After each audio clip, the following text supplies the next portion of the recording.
said they were going to have the mixer for the realtors, and I said it'd be a pleasure to come up and speak and talk a little bit about our community and things that are happening in our community and things that we need to happen in our community to make it better. First off, show of hands, anybody that knows about or has any idea about the project that's been talked about in Jerseyville. Okay, so we got some that know a little bit about it. We have some sitting in the crowd that actually sit on the board of the Economic Development Corporation here tonight. Any idea past, what you've read in the paper or saw out there exactly what's going on with everything? Okay. Well, first off, let's talk about economics. Let's talk about where our community is going right now. Chris and Brenda have created this wonderful business opportunity.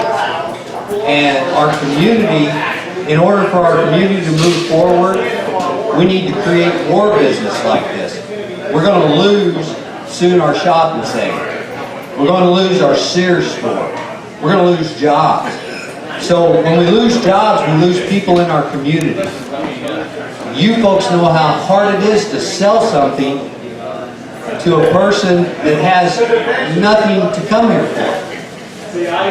So let's talk about those opportunities to bring the millennials to our community, those young people that are looking to bring their children into our community for the schools and jobs and what that could bring to your market.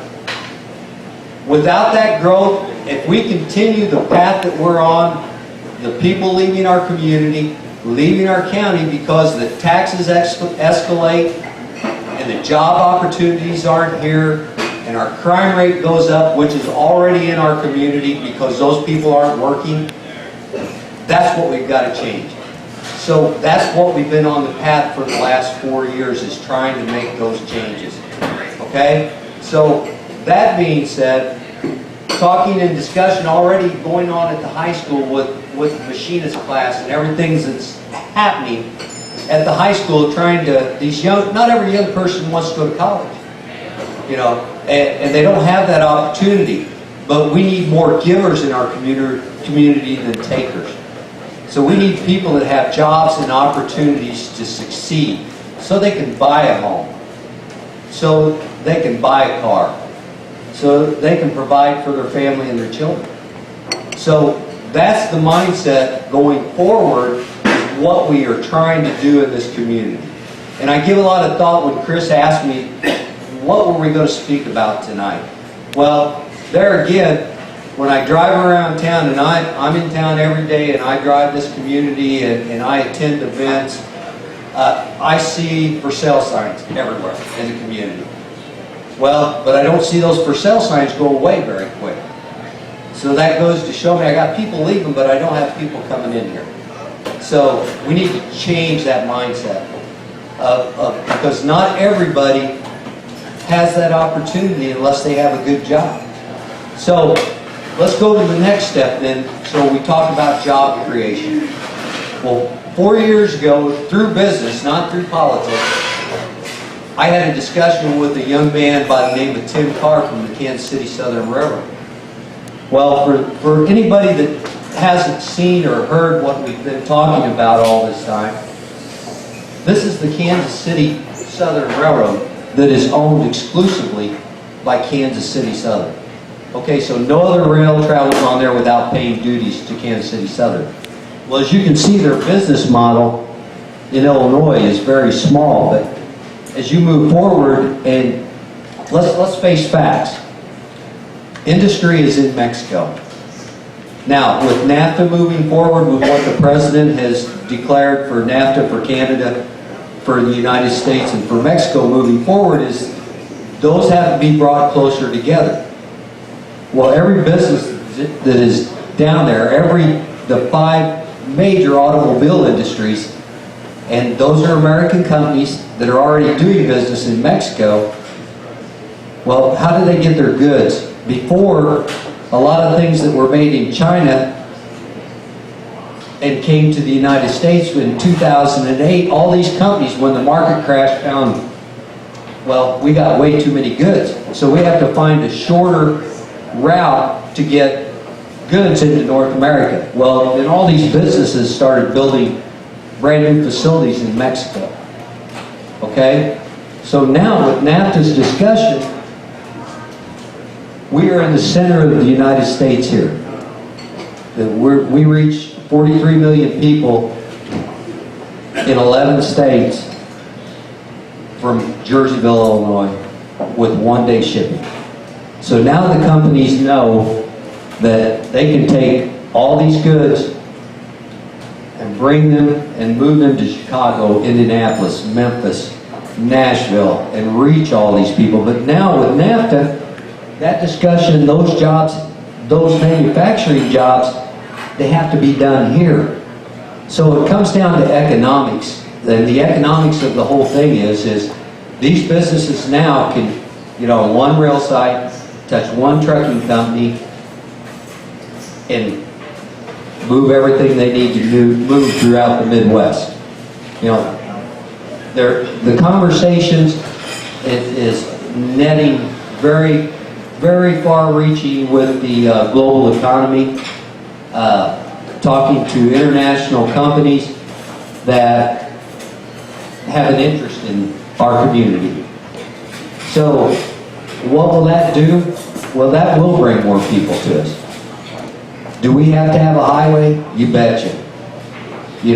So we know that. That's my job in the government side of it, is to make sure that infrastructure and highways and all those things take place. But is this good for our contractors, our realtors? Chris and Brenda here, I ask people every day in business, well, how can you be more successful? Well, you get more people into your doors. That's the only way you're going to be more successful, if you have more customers come in. Our auto dealers here in town, if they sell 6 more cars, a month, that's 60-something more cars a year that they sell. So, they're providing more to the economy and moving this all forward. So, and like I said, as you can see, as this comes up, and here sits Jerseyville right here. Well, there was lots of questions. Why Jerseyville? Well, Springfield would have loved to have it. Jacksonville would have loved to have it. But the business model that KCS has set up was Jerseyville, and thank God, because they would have took them yesterday. But the mindset was, this is where we need to be, because the support they were getting in the community, within the business and the governmental support, the forward thinking and movement was there. So let's go back a little bit where we were with Tim Carr and KCS Railroad. So we went through a tedious process, met different developers of the program and different developers that came to us with interest in doing this project. Well, that's great, and that's all good, but then sometimes the word eminent domain would come up. I said, no, we won't have any part of that. So finally, after a couple of years had gone by, we got to, and everybody can look on their website and pull this up, we got to Stonemont Financial, Zach Markwell. Zach is a young man in the financial world that is from Henderson, Kentucky. He's born and raised in a community our size. He knows rural America. Zach came to us in Kansas City and reached his hand out and said, Mayor, I want to do this project. But he wants it to be right. And he doesn't want to over-advertise and underachieve. So any of you that have been in business, you realize that there are certain steps that you have to take to make that business successful. So we're talking a $500 million or more project here. So in the real estate world, if you're going out and you're wanting to sell a piece of property to somebody that, wants to have cattle on it, well, the first thing they need is the property. Then they need a house to live in, then they need a barn to put the cattle in, and then he fence to put the cows around before all those things happen. You know, so there's steps that have to be taken. Because when you talk to clients, you know, they're always thinking in their mind, well, I need to do A, B, C to get where I want to be. Well, that's what Zach is doing now. He's doing A, B, C. And he's about on C right now. Okay? So I'm at liberty to tell you he's finishing design of the ground that he has under control on the rail facility. Now, that rail facility is not a stacked car box, what you see that happens in other terminals. You know, there's a different, and I've learned this through the time that I've been involved in transmodal and intermodal. Those are two completely different railroad businesses. So one is the stockpiling of box cars and stacking them up and just shipping them in and out. Not many jobs involved. A few railroad jobs, you know, running in and out. But this is actual transmodal business, rail car business, car business. This is business that will bring jobs and create jobs in our areas. You know, not everybody's going to think that growth is the best thing to happen, but two things are going to happen if something good doesn't happen in Jerseyville. We're going to continue to lose citizens. Our taxes are going to escalate and continue to do so. And we're going to continue to lose jobs. So I could have sat back and said, I'm happy being mayor for 4 years. They'll run me out after this is over. But I didn't take that on to do that. I took this on to move our community forward. And hopefully we are making some progress, as you can see downtown, you know, what we're trying to do. Can't afford to put new light poles in, but we are getting them painted black here in the next day or so before we get our Christmas decorations up. We have some businesses that have sold uptown that have closed. But like I said, you people have to, in order to succeed, you have to have people come into our community to make that a good offer. They're coming here to look at our schools, our hospital, you know, and all the services that we can offer. Well, we have to continue to be able to offer those services. The way the city of Jerseyville operates, we operate on a very small tax basis. If you look at your property taxes, city of Jerseyville is a small portion of that property tax. Most of our survival rate in the city of Jerseyville is on sales tax. Without businesses and people moving here to spend money at those businesses, our services are going to get smaller and smaller. So what happens tomorrow if our community says we can no longer afford to keep our city parks open? You know, what happens tomorrow if I have to cut 3 police officers because I don't have enough revenue to keep all those, you know, moving forward? And these are all good people, but we have to be able to offer those services. So one of the big things that I need in the community from business people is the support of the community, you know, as to what we're trying to do here. You know, not everything is good, not everything is going to be spot on information that, you know, because things change daily with the development. You know, and I get excited about the development because, you know, I get a chance to talk to the railroad and I get a chance to talk to Zach Markwell from Stonemont. I was on the phone with Zach last week. You know, Zach says, Mayor, keep moving forward. I said, Zach, keep moving forward with what? I need to give somebody, you know, something. But he has spent a lot of money already on what he's developing. But he says, I'm a little frustrated with my engineers right now because they don't have the full design of the park done. But that will happen soon.